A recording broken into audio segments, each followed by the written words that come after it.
Lalbaug live आणि आता आपल्या सोबत जे आहेत त्यांचं इंट्रोडक्शन स्वतः त्यांच्याकडून ऐका. सन्नी वालिका सर, छोटंसं इंट्रोडक्शन होऊन जाऊ द्या. मी डॉक्टर सन्नी वालिका, अध्यक्ष महाराष्ट्र मच्छीमार विकास संघ.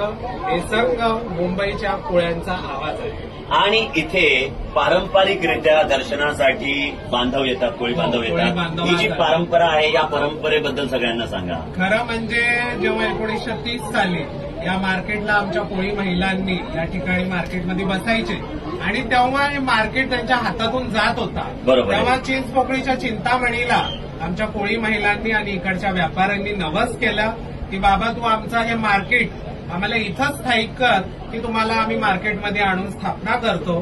तर पहिला मान जो आहे तो चिंतामणीचा आहे आणि लालबागचा राजा आहे तो प्रसिद्धच आहे. क्या बात आहे. आणि मग इथे वाजत गाजत जे येतात ती जी प्रथा आहे ते दरवर्षी कसं आहे की लालबागचा राजाच्या विशेष प्रेम हे मुंबईच्या कोळी लोकांवरती आहे.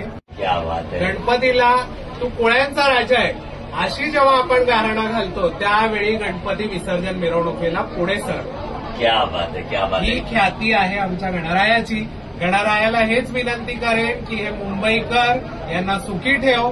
मुंबईचा कोळी माणूस, मराठी माणूस मुंबईत टिकू दे आणि त्यांच्यावरती जे काही येणारे संकट आहेत ते विघ्नहर्त्याने हरू दे. क्या बात आहे.